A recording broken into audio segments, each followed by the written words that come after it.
in defense of every single Disney princess. Now listen, I know I'm not the first to make a video like this, many amazing videos were made and I will link some of my favorites in the description below, but I wanted to give my own perspective and yeah. Number 1. Snow White. The first Disney princess and full-length animated movie, Snow White gets a lot of crap nowadays, so let's set this straight. First of all, no, she didn't lie in wait for the prince to save her. Second of all, the prince himself is barely in the movie, and third of all, as soon as she learns from the hunter that her stepmom wants her dead, she takes matters into her own hands and runs. Speaking of the hunter, a lot of times I hear people say, "Oh, he couldn't kill her because of her beauty." No, he couldn't kill her because he doesn't kill 14-year-old children. He might hunt for meat, but he doesn't kill innocent humans, and yes, in this movie, Snow White is 14. Anyway, she runs into a dark forest and gets scared and starts imagining horrible monsters, and to be fair, who wouldn't be at least a little scared in a dark forest, alone, after finding out that your only remaining family wants you dead? And once again, she's 14! And after all that, in the end, it becomes too much and she breaks down. That's where she meets some friends who end up helping her cheer up and who she asks for help because of course she can't sleep in a dark forest, and for people giving her shit for that, nobody goes through life without asking for help. It is literally impossible. You at least ask for help once or twice a day actually. They end up helping her find shelter, and this is where her biggest controversy takes place. So often you hear people say, "Her first instinct was to clean the house, because in those times, women," and all that stuff. Which isn't even true. Literally, her first instinct as soon as she came to the house was to see if someone was home. After finding out nobody was home, however, she goes to investigate because who knows, maybe it's abandoned. She sees the tiny chairs and assumes 7 children live here because the chairs are so small, and after seeing the horrible dirty state of the house, she assumes that these children are orphans. It is only then that she decides to clean. And she literally says this. "I know.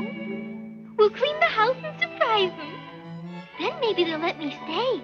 She doesn't clean it because it is her first instinct. She cleans because she doesn't assume they get things for free. She cleans to help these children out and maybe stay. That is why she cleans, not because of your sexist views. No, it's because she doesn't assume things come for free. Now, the next controversy is when she meets the dwarfs. After she cleaned the house, the dwarfs come home from work. They discover their house clean and find out something is sleeping in their beds. That's right, beds, because of course the beds are small. Because they couldn't see clearly, they think it's a 3-headed monster and go out to kill it. However, as soon as they see it's not a monster, but a human, they stop. It's not because she's beautiful, but because, just like the hunter, they are not murderers.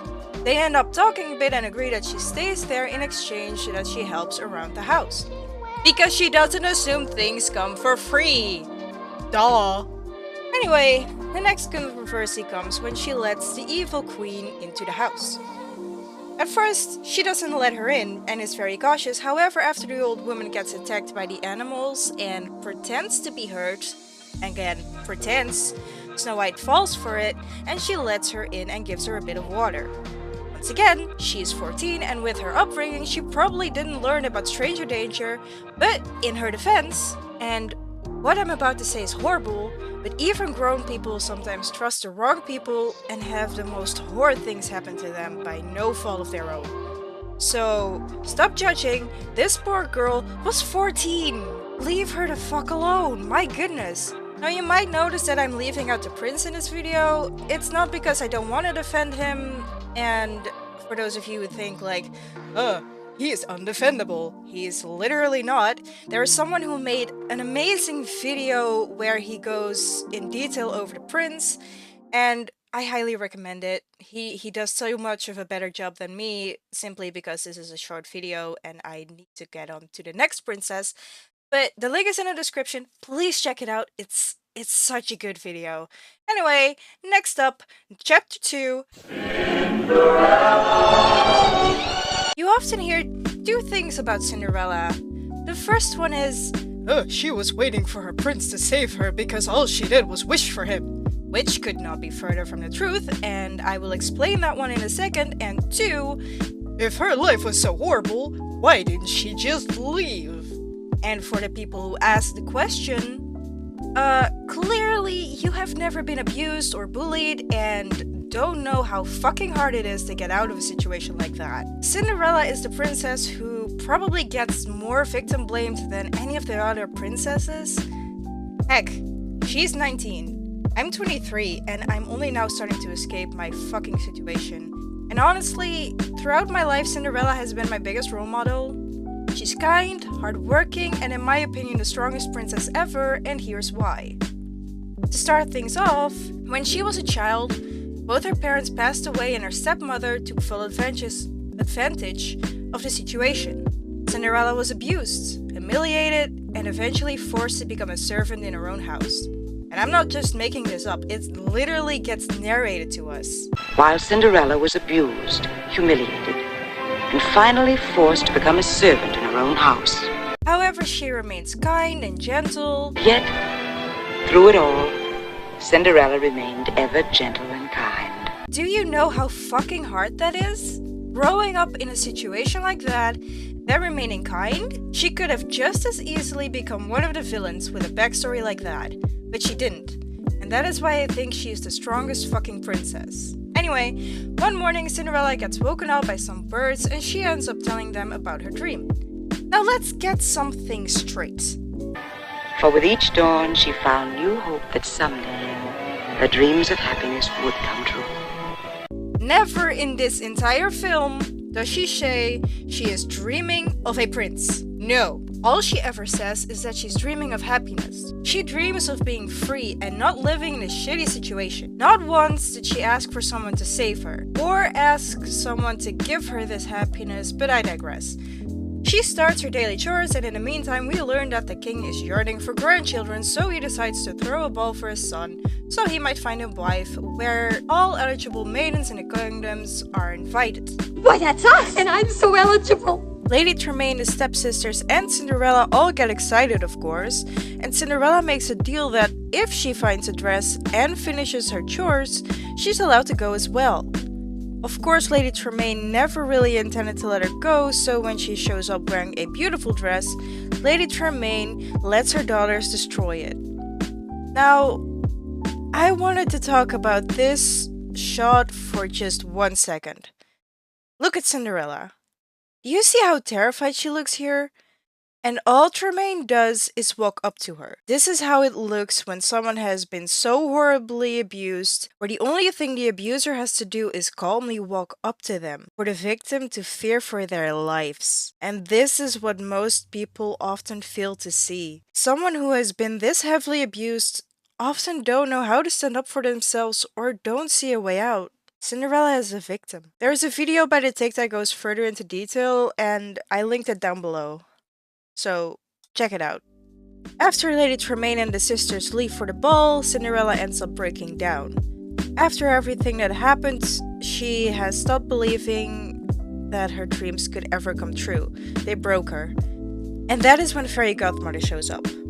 At her lowest moment, she needed someone to lift her up. And that's literally what she does. Just look at this. She helps Cinderella get to the ball after conjuring up a ride and a dress, and even though she only has till the clock strikes 12, Cinderella starts believing in her dreams again. She arrives at the palace, and this is where the second biggest controversy takes place. People seem absolutely convinced that the only reason the prince walked up to her was because she was the most beautiful there. However, that is not true. At the ball, you can clearly tell that the prince is incredibly bored. Every single girl in the room looks at him and nowhere else. All the girls there look the same, act the same, want the same, except the mysterious girl at the very back of the room. She hasn't even looked at the prince yet. She was way too occupied by her beautiful surroundings.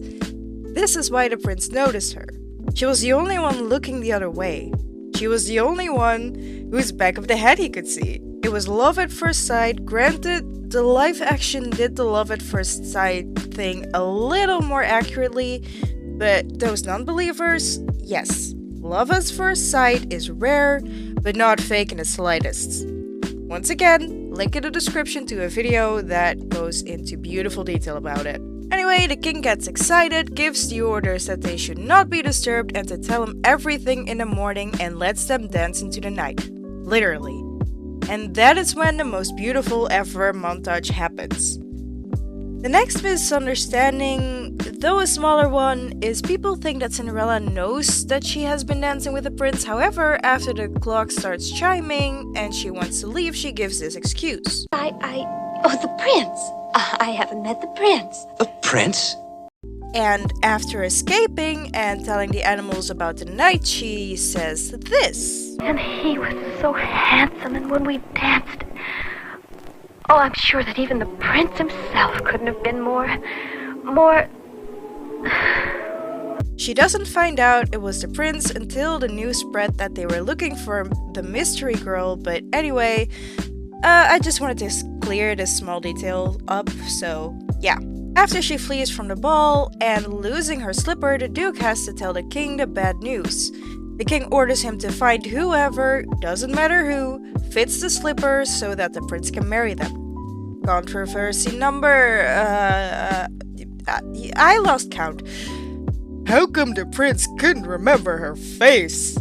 So, the prince doesn't go out looking himself.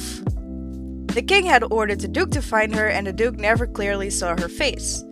Why this happened, the prince must have been busy. It never really gets explained, but it was the Duke who went out looking. Anyhow, Lady Tremaine ends up figuring out that it was Cinderella who danced with the prince and locks her up so that her daughters have a chance to marry him. She retaliates, but what can you do against a locked door in a literal tower?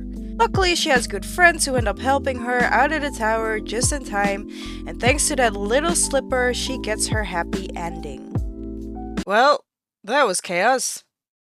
Chapter 3: Aurora. Before going to Aurora, there is another small detail I want to address, just really quickly. People complained that the stepsisters and Tremaine didn't recognize Cinderella at the ball. However, in their defense, they never really got a good look at her. How lucky is it that Aurora barely has any screen time and thus doesn't need that much defending? Unless, like with Cinderella, I basically go through the entire movie. The king and queen have trouble conceiving, and after they finally conjure up a baby, they throw the biggest party ever. The whole kingdom is invited to participate in the activities, except for one person, Maleficent. She is so offended that she ends up putting a curse on the baby, and in her defense, if my friends threw a party and invited everyone but me, I'd be pretty hurt too. Granted, it's no excuse to curse a baby, but I can see how it would sting. Now, in defense of the king and queen, I can see why they wouldn't want to invite someone whose title is literally the mistress of all evil. It is still their party, so yeah, I can see both sides. Anyway, during the party, we'll learn that upon her birth, the baby princess was betrothed to little Prince Philip, who is absolutely disgusted at the idea. Now, in defense of this, sadly, it was a very real thing, and even sadder, it's still a very real thing in different parts of the world. No, it's not fair, and that's all I want to say about that. The three good fairies each give the princess a gift, that of beauty, song, and... Wait a minute! What about intelligence or independence or... Would you stop it? Ever heard of the saying, never look a gifted horse in the mouth? Well, it is a very well-known saying here in the Netherlands. It means that someone went through trouble to find something nice to gift you. Whether you like the gift or not, they still went through it. So, unless it is your greatest enemy, you smile and thank them and then never look at the gift again. Anyway, before the third fairy can give her gift, Maleficent interrupts the party. She curses the poor baby that when she turns 16, she will prick her finger on a spinning wheel and die. And after laughing evilly, she vanishes again. To save her life, the third fairy alters her initial gift to Aurora and twists the ending of this curse. Instead of dying, she will simply sleep until she's awakened by a kiss. For true love conquers all, or something like that. A lot less bad than dying in my opinion, so yeah. The king and queen, however, are still not satisfied, so the fairies offer to take Aurora and hide her in the forest. With a heavy heart, the king and queen agree, and as an extra precaution, they destroy every single spinning wheel in the kingdom. The fairies take and hide the baby, change her name from Aurora to Briar Rose, and unlike Snow White, teach her strictly about stranger danger. Now, I want to talk about Aurora's name for a second. First of all, like everyone will tell you, she barely has any screen time, unlike Snow and Cinderella. However, for them, the titles of the films were literally their names. Snow White and the Seven Dwarfs, Cinderella. Sleeping Beauty doesn't have her name anywhere in it. Now, don't try to argue that Ariel also doesn't have her name in the title, but that's a different story. I'll get to her in a second. The thing with Sleeping Beauty is that this isn't just Aurora's story. It's also Philip's story. It's mainly the fairy's story. And second, you often see her depicted with a rose. Her name literally changed to Rose. And when she sleeps, the fairies give her a rose to hold. People always wonder why the rose is included in her promotions.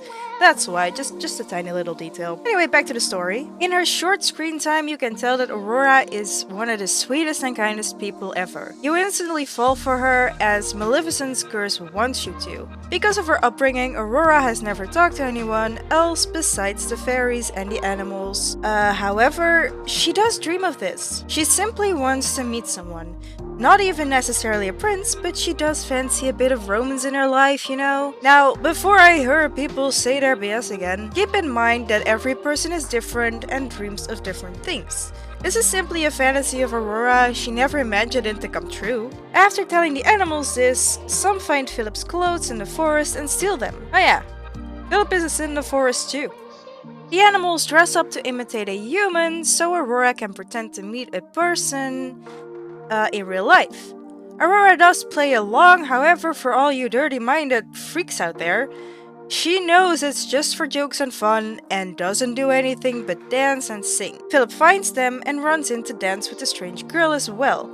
And to Aurora's 100% credit, stranger danger kicks in and she ends up trying to flee and hide. Philip, however, doesn't let her and tries to withhold her from running. Not the most charming move, however, he does end up learning, letting her go, and in the end lets Aurora come to him in her own time. He doesn't push too hard, but does let her know he's interested in getting to know her. After dancing and asking her name, Aurora runs again, and this beauty of an interaction takes place. Goodbye. But when will I see you again? Oh, never. Never. Never? Well, maybe someday. When? Tomorrow? Oh, no. This evening. Where? At the cottage. In the glen. She knows she shouldn't, but still wants to, so in the cutest way possible, she invites him over. Not just so that she can spend time with him, but also so that her aunts, or the three fairies, can meet him.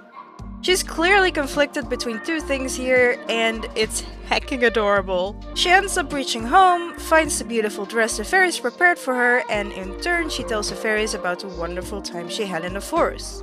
The fairies, however, need to break her dream by finally, after 16 years, telling her the truth.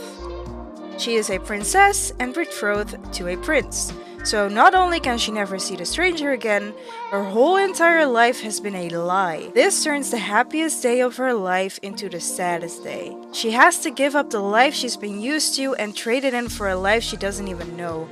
And she's expected to keep her head high and just accept it. She is accepted to marry a stranger she hasn't even met yet. She goes through all that and people still think all she does in the movie is sleep. She literally goes through an emotional roller coaster here. Now, Father, you're living in the past. This is the 14th century. Nowadays, I'm still the king, and I command you to come to your senses. And marry the girl I love. Exactly.